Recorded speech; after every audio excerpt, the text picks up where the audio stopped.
The Justice and Correctional Services Department has confirmed that Sandile Mantsoe, serving 32 years in jail for the murder of his girlfriend, Karabo Mokoena, is still very much in prison.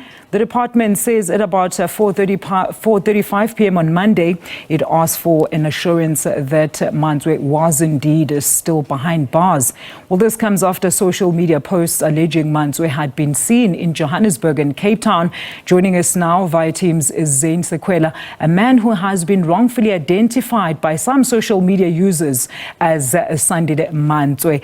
Zain, thank you so much for joining us this morning. How did you first become aware that you were being mistakenly identified as the convicted Sandile Mantsoe? Good day, Alicia, and good day to the SABC viewers. Honestly, it didn't come to me as a shock. At first, it was about last year when I was stopped by some other random guy in Braamfontein and asked me if I'm out of prison. So I just laughed it off because, well, I didn't even know what he was actually talking about. So he said to me, "No, look, you look like a Sandile Mantsoe."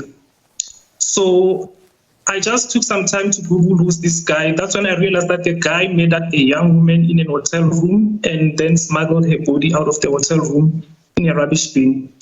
So that was last year. So yesterday, on Monday, so I had people sending me links, Twitter links, some suggesting that I was Sandile. So to my surprise, I logged in, and then I found that the topic was trending. And there are people who genuinely believe that I am Sandile. Look, Zain, how has this put you and your family's life at risk? So for me right now, luckily right now I'm in Limpopo, but I could imagine if I was in Joburg where they say they saw this person. So what could happen? Because even reading some other tweets, people saying, if we see you on the streets, we'll call the police. If we see you on the streets, we'll say what the Zulu way that says Vimba, which means they must attack me. So I do not feel safe, but better. Luckily I'm home right now in Limpopo, so that's where I feel like I'm safe. But if I were in other places, so I think my state would be compromised. Well, Zain, look, were you even at any of those mentioned areas of so-called sightings, example, the Braamfontein sighting, Lyndhurst, as well as Cape Town, at the time of those alleged sightings? I was not there. The problem is that the person who was tweeting took my pictures that I posted last year when I was still working in Braamfontein. So people believe those are recent pictures, and those were old pictures. I've left Joburg last year to come and stay in Zanin.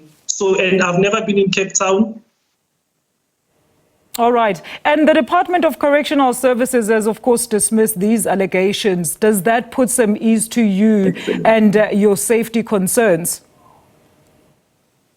Yeah, it does. It does. So I even also reposted that statement. So it does put my life at ease right now. So I feel much better in myself right now. And then, Zain, did the department itself contact you in order to verify, in fact, your identity and provide you with some sort of protection?